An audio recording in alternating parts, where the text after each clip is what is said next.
राधे राधे दोस्तों। आज मैं आपको ले चल रही हूँ कान्हा की नगरी मथुरा की एक ऐसे सफ़र पर जहाँ भक्ति भी थी, रोमांच भी था और माँ यमुना का साक्षात आशीर्वाद भी। हमारी यात्रा शुरू हुई अंकलेश्वर से।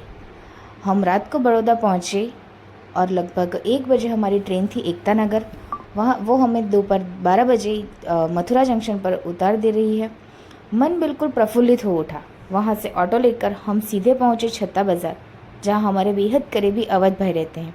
और भाई छत्ता बाज़ार आए और वहाँ के स्वाद का मज़ा ना ले, ऐसा कैसे हो सकता है। हम सीधे पहुँचे मथुरा के सबसे मशहूर शंकर भाई कुल्फ़ी वाले के पास। भाई साहब उनकी मलाईदार और लजीज कुल्फ़ी खाकर तो आत्मा तृप्त हो गई। अगर आप कभी यहाँ आए तो शंकर भाई की कुल्फ़ी मिस मत करना, स्वाद का असली जादू है वहाँ। कुल्फ़ी का स्वाद लेकर फ्रेश होकर हम लोग निकले यमुना विहार के लिए। लेकिन घाट की तरफ बढ़ते ही हमारा सामना हुआ मथुरा के असली लोकल गाइड्स यानी कि नटखट बंदरों से। दोस्तों, ये बंदर जितने क्यूट है ना, उतने ही उस्ताद भी है। पलक झपकते ही मोबाइल और पर्स गायब कर देते हैं। हम घाट पहुँचे और हमारे पुराने परिचित जीतू भाई के साथ नाव में बैठे, जिन्हें हम पिछले 3 साल से जानते हैं। क्या आप जानते हैं जिस विश्राम घाट पर हम खड़े थे उसका इतिहास कितना महान है। पौराणिक मान्यताओं के अनुसार अत्याचारी कंस का वध करने के बाद भगवान श्री कृष्ण ने इसी घाट पर आकर विश्राम किया था, इसलिए इसे विश्राम घाट कहा जाता है। यह मथुरा के सभी 25 घाटों में प्रमुख और पवित्र माना जाता है।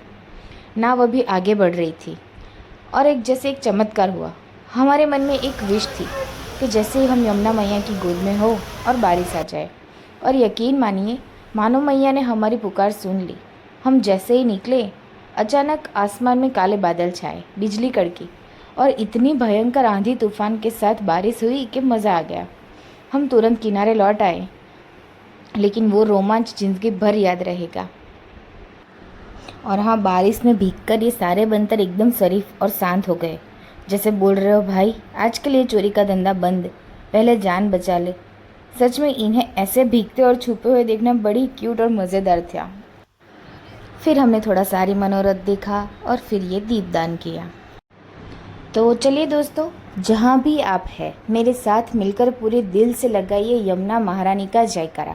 बोलो पतित पावने, कालिंद नंदने, यम भगिनी, भगवान श्री कृष्ण की प्रिय सखी श्री यमुना महारानी की जय। विश्राम घाट बिहारी लाल की जय। मैया के इस जयकारे के बाद हमने पूरी श्रद्धा से जल में दीपदान किया और बहुत दियों को देखकर मन भावुक हो उठा। और फिर आई वो अलौकिक शाम विश्राम घाट पर, जब यमुना मैया की महाआरती शुरू हुई तो पूरा माहौल दिव्य हो गया। चारों तरफ शंखों की गूंज, जलते हुए दीपों की रोशनी और मंत्रोच्चार। उस पर ऐसा लग रहा था मानो हम इस दुनिया में है ही नहीं, सीधे साक्षात भगवान के पास पहुंच गए।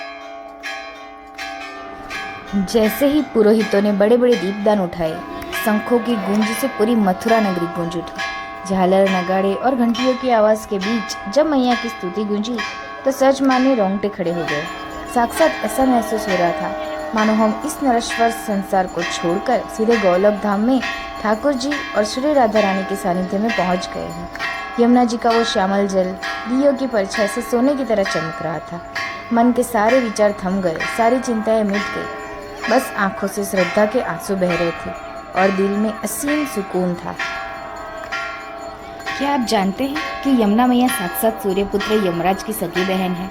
पौराणिक मान्यताओं के अनुसार भाई दूज के दिन यमराज जी अपनी बहन यमुना से मिलने इसी विश्राम घाट पर आए थे।